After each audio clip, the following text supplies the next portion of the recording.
बात उन दिनों की है जब मैं क्लास 9th में पढ़ती थी। मेरे घर से मेरे स्कूल का फासला लगभग आधे घंटे का था। दिसंबर का महीना था और उन दिनों दिसंबर के महीने में बहुत ही सर्दी पड़ती थी। मेरे स्कूल का टाइम 7:30 बजे का था। मेरे पड़ोस की 2 फ्रेंड्स भी मेरे स्कूल में पढ़ती थी, सरोज और कीर्ति। सरोज 10th में व कीर्ति 8th में थी। हम डेली एक साथ ही स्कूल जाते थे और घर भी एक साथ ही आते थे। आधे घंटे का रास्ता बातों ही बातों में गुजर जाता था। 9 दिसंबर की सुबह थी। आज मेरा उठने का व स्कूल जाने का बिल्कुल मन सा नहीं कर रहा था, लेकिन आज मैथ्स का टेस्ट था जिसमें मैं हमेशा ही अव्वल आती थी, क्योंकि मैथ्स मेरा फेवरेट सब्जेक्ट था। तो मैंने मन बनाया कि आज तो स्कूल जाना ही होगा, क्योंकि मैंने देर रात तक टेस्ट की तैयारी भी जो अच्छे से की थी। इसी कश्मकश में 10 मिनट लेट ही हो गए।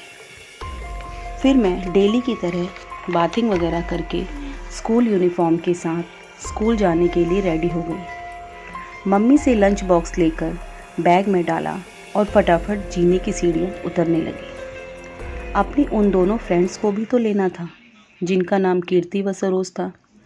कीर्ति के घर के नीचे से ही मैंने आंटी को तेज़ से आवाज़ लगाई, आंटी जल्दी से कीर्ति को भेजो, आज वैसे ही लेट हो गई है। आंटी बालकनी में आई और कहा कि बेटा कीर्ति की आज तबीयत ठीक नहीं है, तो वह स्कूल आज नहीं आ पाएगी। मैंने कहा ओके आंटी।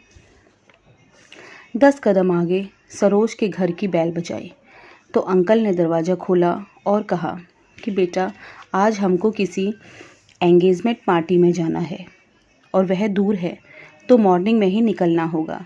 इसी कारण आज सरोज स्कूल नहीं आ पाएगी। अब मेरा मन कुछ उदास सा हो गया।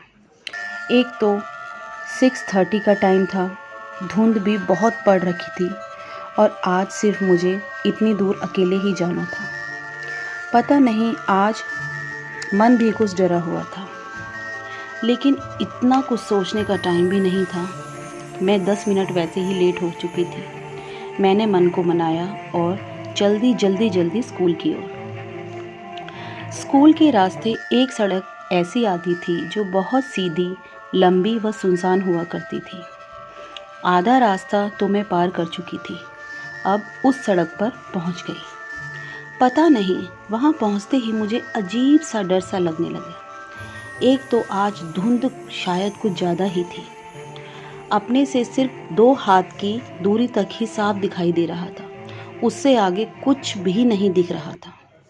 अब मन कुछ ज़्यादा ही डर गया जब मेरे कानों में हल्की सी चूड़ियों की खनक की आवाज़ सी सुनाई पड़ी।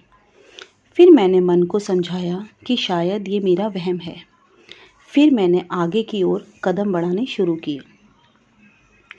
मुझे ऐसा एहसास सा हुआ कि मेरी 2 कदम की दूरी पर मेरे पीछे कोई और भी चल रहा है। अब तो मेरे दिल की धड़कनें और तेज होने लगी। फिर मुझे लगा कि मेरा कोई यह वहम नहीं, सच ही है। उस समय मेरी स्थिति ऐसी थी जो मैं शब्दों में बयां नहीं कर सकती। फिर भी मैंने आगे की ओर जल्दी कदम बढ़ाने शुरू किए, तो पीछे से भी जल्दी चलने की आहट सी होने लगी। हार कर मैंने धीरे चलना शुरू किया, क्योंकि इस समय मेरे पास कोई और ऑप्शन भी नहीं था। मेरा शरीर मानो पत्थर का सा होने लगा और चेहरा डर के मारे लाल। थोड़ी देर बाद पीछे से कोई हाथ मेरे कंधे पर आया। अब तो मानो मेरे शरीर से प्राण ही निकलने वाले थे। फिर भी मैंने डर के मारे पीछे की ओर देखा कि ये किसका भारी सा हाथ है। पीछे देखते ही मेरे होश उड़ गए। मैंने देखा कि एक बहुत सुंदर नवविवाहिता मेरे सामने खड़ी है। मैंने कांपते हुए उसे ऊपर से नीचे की ओर देखना शुरू किया। मैंने देखा उसके माथे पे सुर्ख लाल बड़ी सी बिंदी, मांग पूरी भरी हुई, लाल लिपस्टिक व कानों में बड़े बड़े झुमके, हाथों में लाल चूड़ियाँ, कमर पे तगड़ी और लाल सुर्ख साड़ी पहने हुए थी। वह बहुत ही सुंदर लग रही थी, मानो तराश के बनाई गई हो। उसके बाल कमर तक खुले हुए थे और बालों में से पानी की बूंदें टपक रही थी। यहाँ तक तो सब सही लगा, लेकिन जब मेरी निगाहें नीचे की ओर उसके पैरों पर पड़ी तो मेरे होश ही उड़ गए, क्योंकि उसके दोनों पैर पीछे की ओर मुड़े हुए थे। अब तो मेरे शरीर में जैसे जान ही न रह गई। वो मेरी ओर रहस्यमयी ढंग से देखकर मुस्कुराने लगी। फिर कहने लगी, डर गई? मुझसे कुछ भी ना कहा गया।